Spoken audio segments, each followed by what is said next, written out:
Hello my dear students, हम अब very important topic कर रहे हैं कोलिजन, जो कि वर्क एनर्जी पावर चैप्टर में आता है। थोड़ा सा लेंथी टॉपिक है but very most important for the exam point of view. My dear students, सबसे पहले हम समझते हैं कोलिजन क्या होता है। इसकी डेफिनेशन होती है कि यह एक आइसोलेटेड इवेंट है जिसके अंदर एनर्जी और मोमेंटम का नेट ट्रांसफर होता है और दो बॉडीज इंटरेक्ट करती हैं।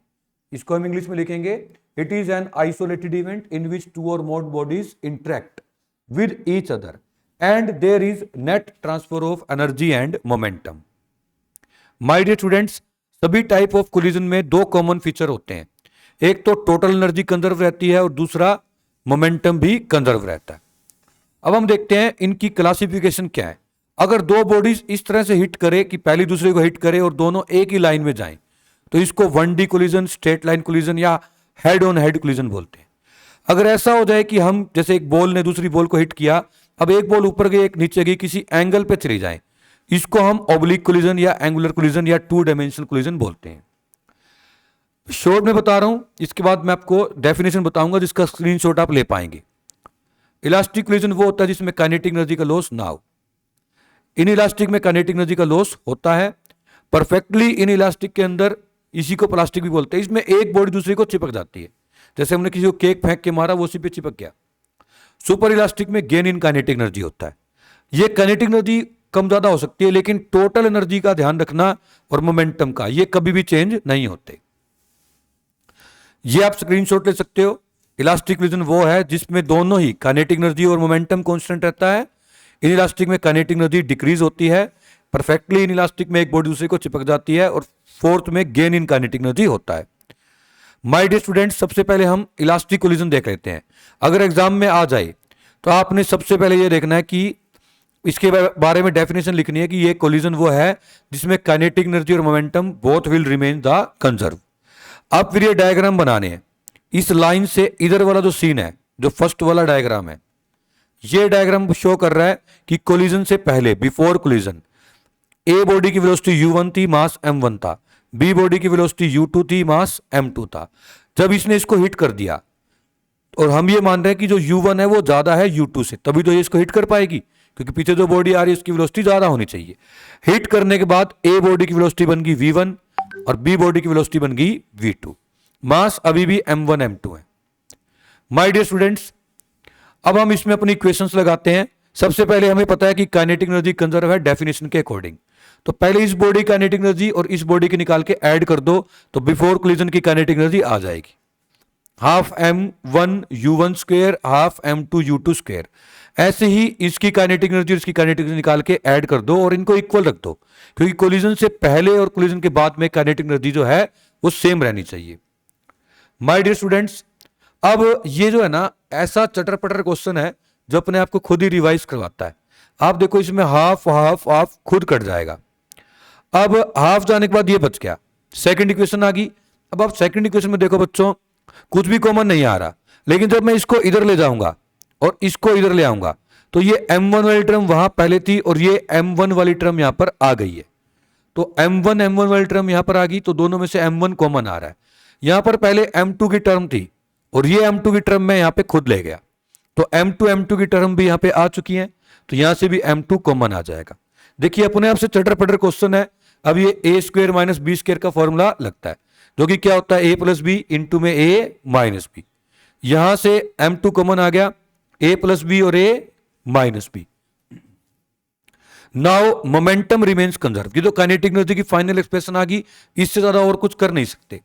अब बच्चों, क्योंकि देखो मोमेंटम भी कंजर्व रहता है, तो पहले इस बॉडी का मोमेंटम इसका निकाल के ऐड कर लेंगे। मोमेंटम क्या होता है, मास इंटू वेलोसिटी, तो ये बन जाएगा m1 u1। देखिए m1 u1 लिख दिया, इसका बन जाएगा m2 u2, ये भी लिख दिया। आप देखो, कुछ भी याद नहीं करना, ये दो चीजें अपने को पकड़ लेनी है बस, और धागे को सुलझाते जाना है।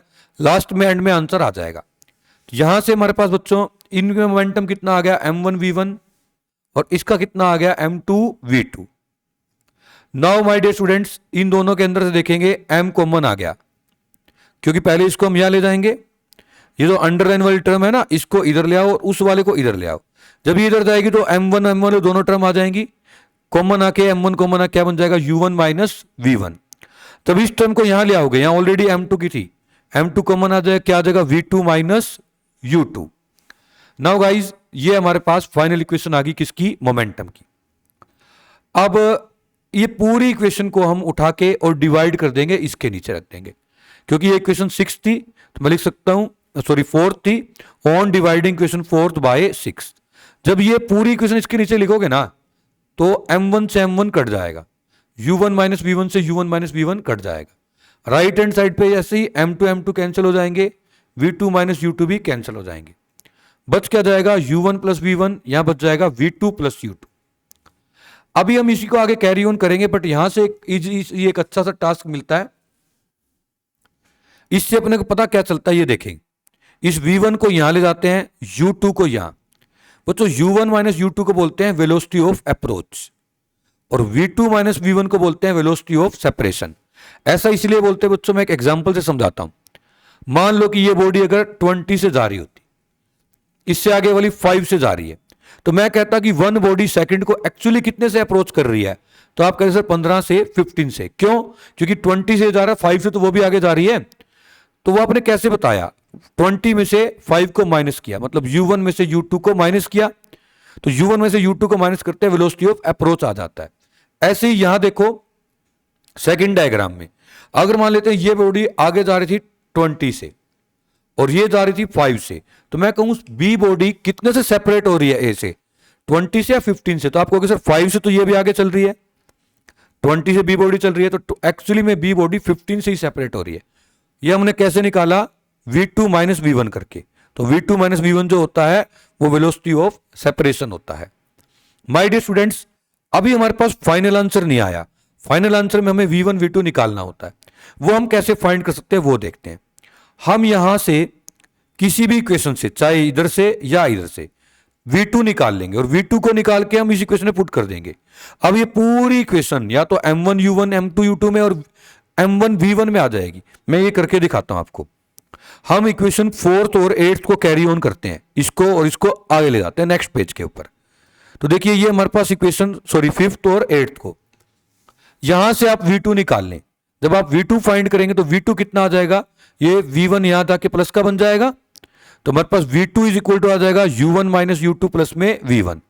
इसको पुट कर देते हैं ऊपर वाली इक्वेशन 5th में। तो आप देखिए m1 u1 था, m1 u1 है, m2 u2 था, m2 u2 है, m1 v1 था, m1 v1 है, m2 था, m2 है, v2 की जगह ये सारा पुट हमने कर दिया। अब m2 को अंदर मल्टीप्लाई कर देंगे तो ये मल्टीप्लाई करके आ जाएगा। अब ये जो अंडरलाइन कर रखी है टर्म, इनको इधर ले आऊंगा, इस साइड, मतलब कि लेफ्ट हैंड साइड। तो आप देखिए बच्चों, जब ये लेफ्ट हैंड साइड आएगा तो ऑलरेडी यहां पे m2 u2 था, एक m2 u2 और आ गया, तो ये प्लस का 2 m2 u2 बन जाएगा। और जब यहां पे इसको लेके आऊंगा तो ऑलरेडी यहां कुछ नहीं था, यहां के ये माइनस का बन गया। माय डियर स्टूडेंट्स, अब ये टर्म उधर चलेगी, ये भी चलेगी, बच क्या गई, एक ये और एक ये। इन दोनों में से v1 कॉमन आ रहा है, v1 कॉमन आ रहा है, अंदर क्या बच रहा है m1 plus m2। Now guys, इस m1 प्लस m2 को उधर डिवाइड कर देना, इससे भी और इनसे भी। आप देखो ध्यान से, तो इसके अंदर u1 कॉमन आ रहा है, पहले अंदर क्या बच जाएगा m2 m1 माइनस m2। इसी टर्म में से क्या कॉमन आ गया, इन दोनों में से u1 बाहर लिख दिया, अंदर बच गया m1 माइनस m2। यहां ये टर्म बची रही। अब पूरी टर्म को इसको इसके नीचे भी लिख दिया और इसके नीचे भी लिख दिया, ये v1 आ गया। माय डियर स्टूडेंट्स, जैसा कि हमने इस इक्वेशन से है ना v2 निकाला था, अगर v1 निकाल के इक्वेशन 5th में पुट कर देते, v1 निकाल के, तो हमारे पास v2 की वैल्यू आती। बट इतना लेंथी क्वेश्चन करना नहीं होता, हम ये आंसर करने के बाद लिख देते हैं बाय चेंजिंग सफिक्स। ये तो मैंने जो साइड चेंज कर रखी है, बाय चेंजिंग सफिक्स हम करेंगे तो v1 की जगह v2 आ जाएगा, m1 की जगह m2 आ जाएगा, m2 की जगह m1 आ जाएगा।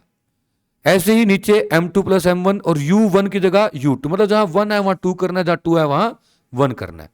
तो फाइनल हम इसको रिकॉल कर लेते हैं।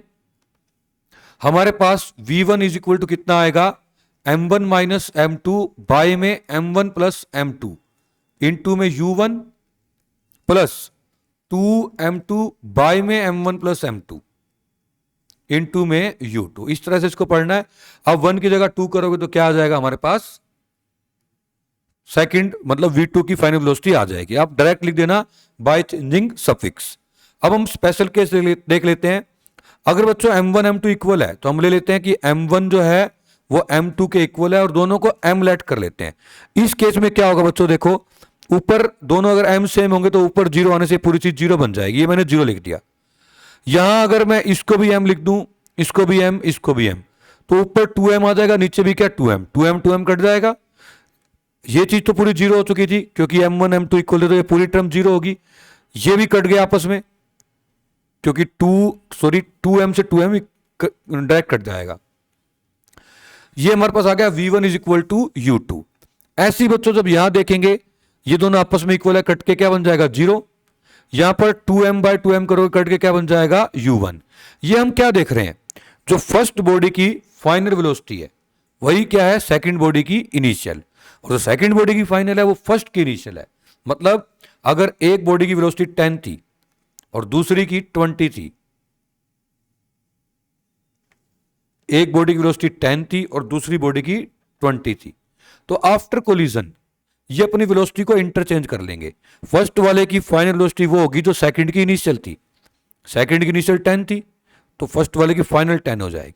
और यहां से हम देखेंगे V2 मतलब फाइनल वेलोसिटी ऑफ सेकंड क्या हो जाएगी, जो फर्स्ट वाले की इनिशियल थी, मतलब ये 20 हो जाएगी।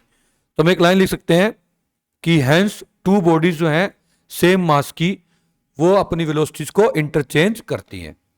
ऐसी बच्चों और स्पेशल केस क्या बन सकता है, जैसे एक बॉल है वो जाके एक दीवार को, एक वॉल को जाके हिट करती है, तो ये स्पेशल केस बन सकता है। सॉरी, इस केस में हम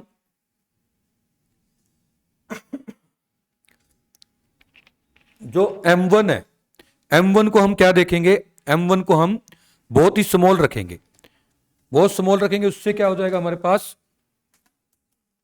M1 को हम जीरो ले सकते हैं।